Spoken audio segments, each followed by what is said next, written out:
For a few moments, I want to continue the thought that we started last week from this particular text in the series entitled A Worthwhile Word to the Wise. A worthwhile word to the wise. This series of messages has been created with the mind of us taking full advantage of this corona season. As tragic as it has been, it has also presented us with many opportunities to do much for the Lord. And so it is our hope and our trust and our prayer that this series of messages will challenge you to do just that. Maximize this opportunity for the Lord. A worthwhile word to the wise. Someone has said, I like to start with a quote.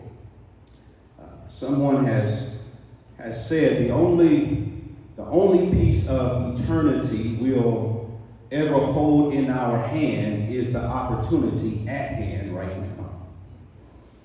He went on to say that the past is gone.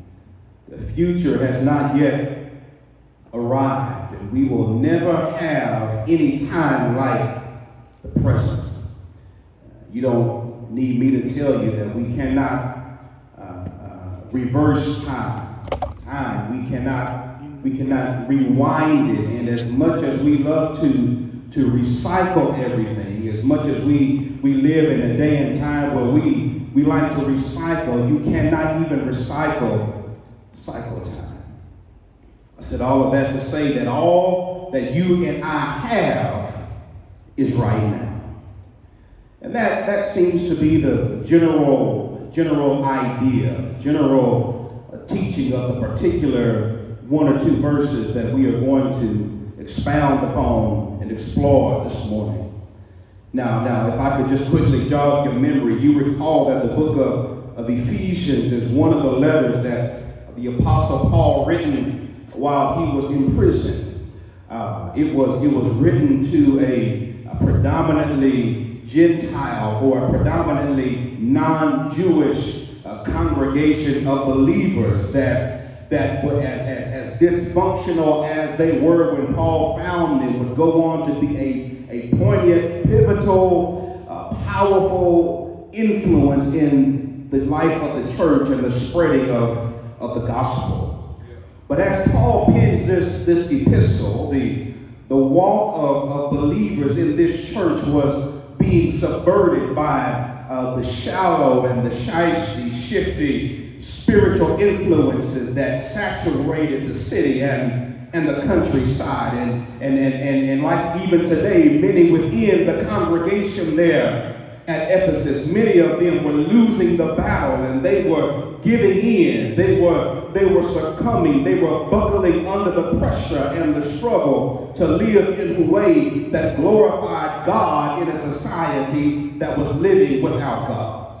And so after rehearsing the rudimentary, fundamental elements of the faith, Paul warns them about their walk in verse number 15. There, he offered an urgent, if you remember from last week, an urgent reminder that as the people of God, we must continually avoid sluggish and slothful and sloppy living. We ought to spend every day, every moment giving thought to how our lives line up with who we are and who we have become in Jesus Christ. You ought to live in a way that reflects your knowledge and your understanding, the fact that you have come into an encounter with the gospel of Jesus Christ. You ought to live in a way that reflects that you know God and you understand the word of God, that you have a knowledge of him and that you have an active relationship with him. You ought to walk in a way that reflects that.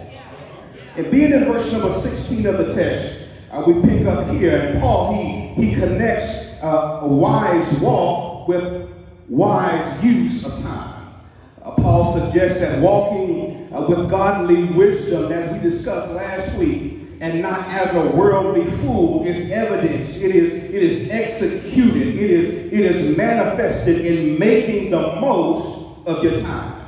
Now listen, it's been pointed out that the phrase making the most, some translations say redeem, but here in the New American Standard Bible, the phraseology is making the most. When we look at that word carefully, we understand that word was a word that was commonly used. It was a phrase that was commonly used in association with the marketplaces of that day. They are in those places of business. They are in those places of commerce. You would find vigorous activity. That's what the word describes. A vigorous activity, as it was often used, of buying up everything, of exhausting every resource that was required to secure something. It carried the idea of extending every effort to take something off of the market. It was to vigorously extend yourself for the purpose of securing something of value. It's like when you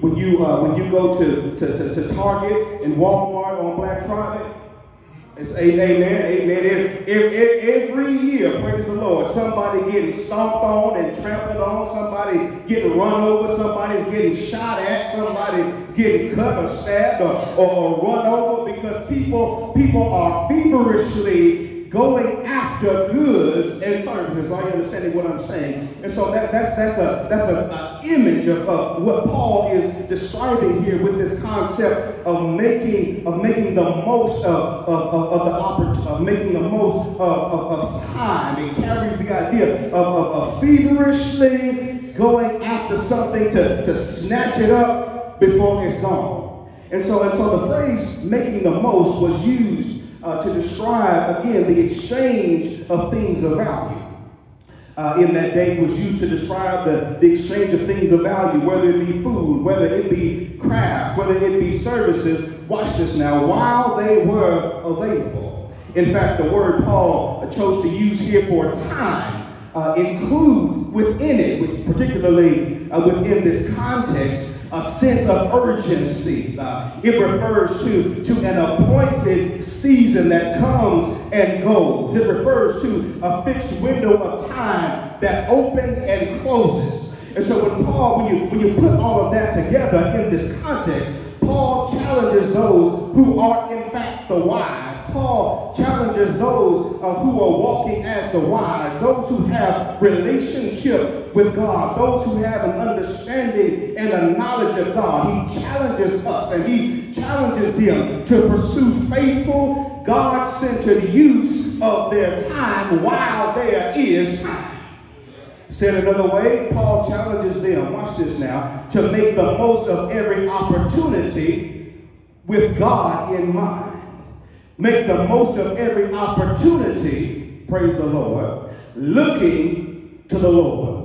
Now listen, if I could just go a little deeper here. Y'all know if I go just a little, if I could go just a little deeper here. Let me drop this while I'm at this point. Our wise use of time demonstrates our awareness that God gives us time. That's the underlying principle here. When Paul tells you to make the greatest use of your time, what Paul fundamentally is dealing with is the principle that God is the one who gives us time. While we use time, while we consume time, while we prioritize time, while we allocate time, and while we even waste time, none of us own time. The owner of time is God and God alone. And so Paul is dealing with the fact that while it's our opportunity, it's God's time. The opportunity belongs to you and I, but the time given belongs to God. And God doesn't want you and I to kill time. Paul is saying that God wants us to fill our time, because wasting time is an insult to God. It does not serve the purpose with which God gave it. And listen, the preaching point here is that God is entrusting you and I to produce and do something for him with the time that he is giving to us. If we were sitting at the table at Starbucks, socially distancing and sipping on a latte, I'd ask you, how much of your time do you spend imitating God?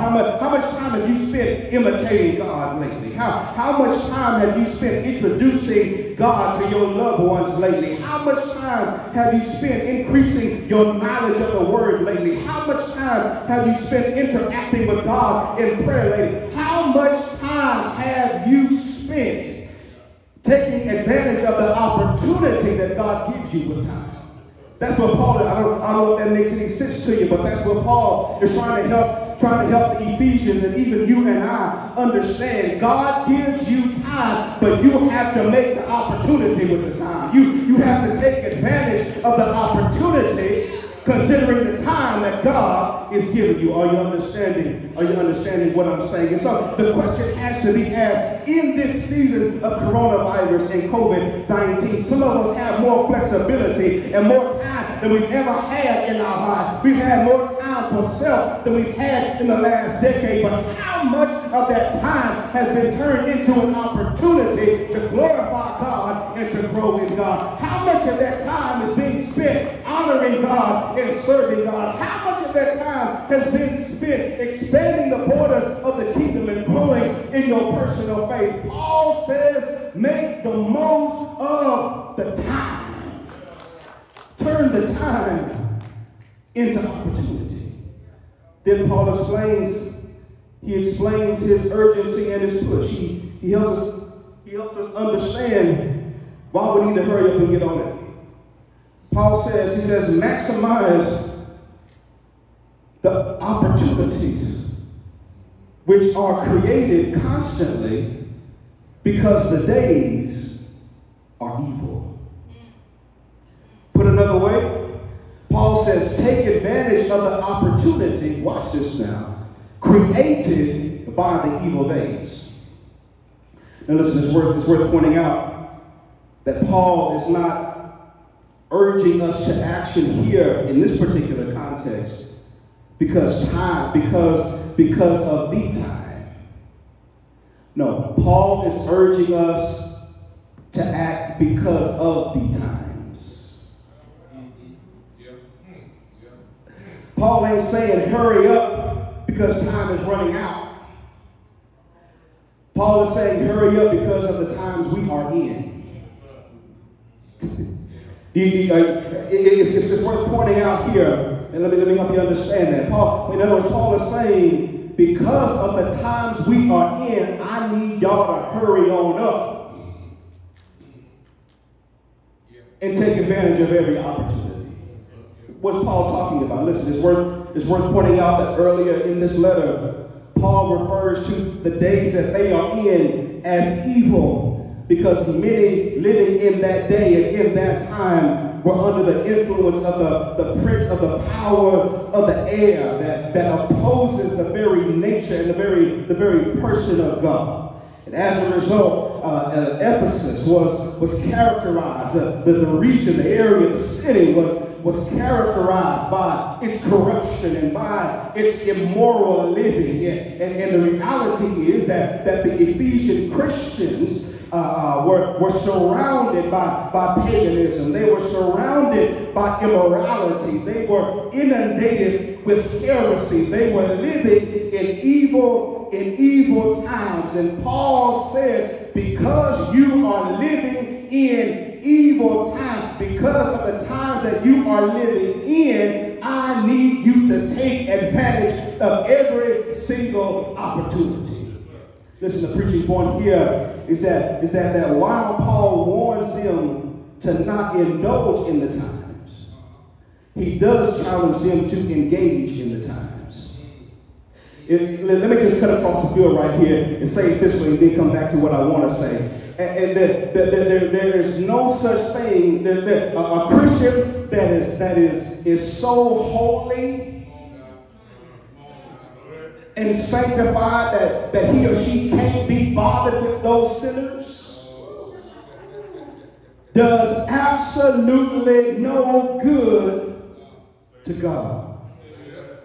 Big Mom used to say it like this: you can be so heaven bound, come on, talk back to me, that you're no earthly good. Say amen if you can. That showed up good. That showed up good anyhow. And so Paul, he described the days that they are in as evil. And you had Christians there at Ephesus who were surrounded by that immorality. They were being inundated with it. And for some of them, the immorality was not only inundating the church, it was infiltrating their spirit. It was infiltrating their soul. It was infiltrating their behavior.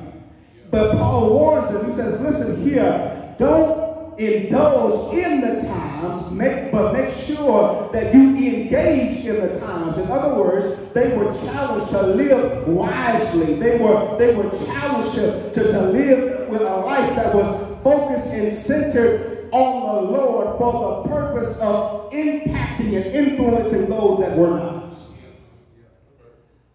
But watch this, the only way you can do that is if you interact. Praise the Lord. You can't win nobody to Christ if everybody you hang around is saved. At some point, you need to get around some folk that don't know the Lord, so you can introduce the Lord to them. Come on, somebody. Come on, there ought not be a Christian talking about, I can't work there anymore because it's just it just might be that those are the times that the Lord is sending you into to be a light, to be some salt, to impact those who do not know Him. You never know. There might be somebody in your office, there might be somebody in your family that's tired of living the way they're living. They just don't know how to live any other way. And it just might be your impact. It just might be your influence. It just might be your word. It might be your example that introduces them to a life and a walk in Jesus Christ. And so Paul says, I need you to engage. I need you to walk right. I need you to talk right. I need you to act right. I need you to seize every opportunity now, because the days are evil. There are people who are lost. There are people who have lost their way. There are people leaving without me. The culture is saturated with immorality and sin, and I need you to go to work for me. They were challenged to live wisely, taking advantage of every opportunity in their fallen world to conduct themselves in a way that recognized the opportunity to, number one, for them to grow, but particularly for the opportunity to expand the borders of the kingdom. In other words, we ought to get excited in a sense when we look out here and we see a sinful world. Because that does not, the sin that we see out there does not, let me not just say out there in here, say amen if you can. You don't have to say amen, just keep on. It's an indicator that there is opportunity. But only those who are walking wise in their relationship and knowledge of God can seize that opportunity. That's why God say you got to walk wise. Walk wise, because when you walk wise, you'll see the opportunity to be an influence in a sinful world. Listen, not only that, I'm just about done. If you're not careful, we can fall to temptation ourselves.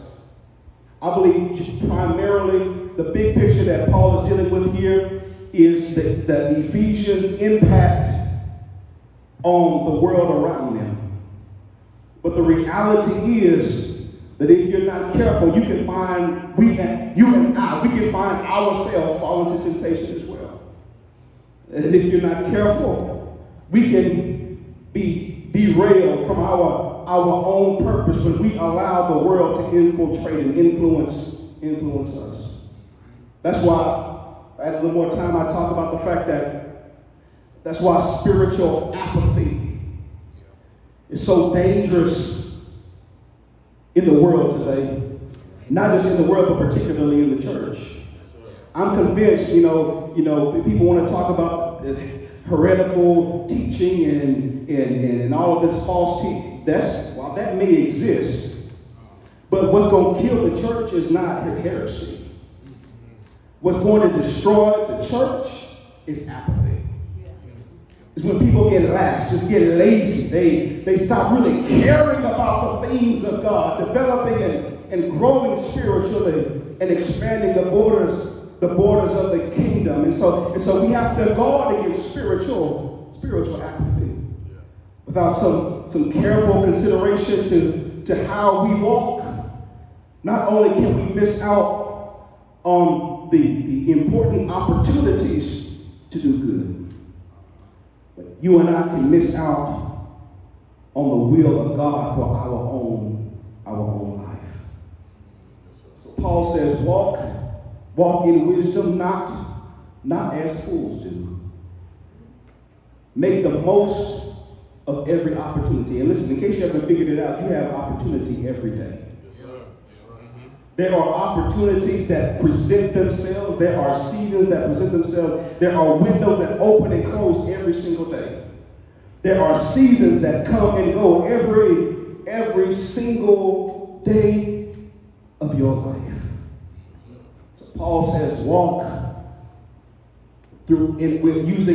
see the world through God's lenses. Walk as the wise. Because not only will you miss an opportunity to do good, but you'll even miss the will of God for your own life. There's some things that God has called some of us to do, some of you watching right there where you are, that God has called you to, but you're not walking in because you're not walking with a mind that looks to God, seizing the opportunities that the Lord himself presents. You know, it's kind of like earlier this week, it was this week.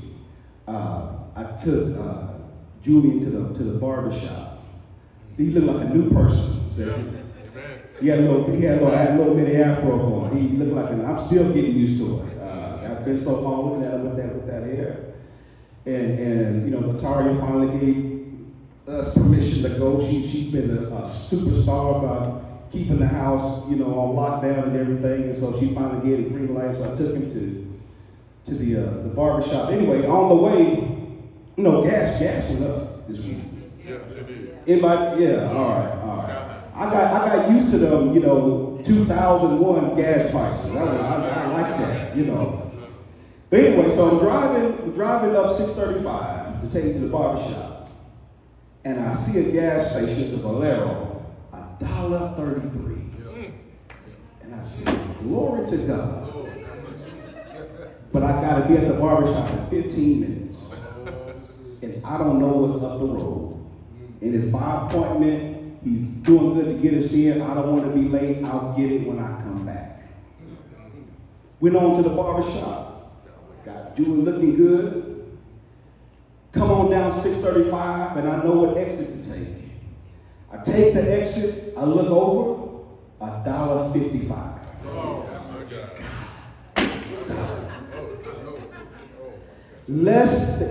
When I drove by, it was $1.30 something. Less than about 35 minutes later, coming back, it was $1.55. Now, y'all, the Lord ain't through with me yet. I ain't gonna tell you what I said in my head. In my head. I ain't gonna tell you what I said in my head. But the point is, the opportunity was there. But because of my hesitation in putting it off, an opportunity that I probably won't see again anytime soon was missed. What are you talking about, preacher? I'm saying life is much like that. You have to take advantage of the opportunity when it presents itself.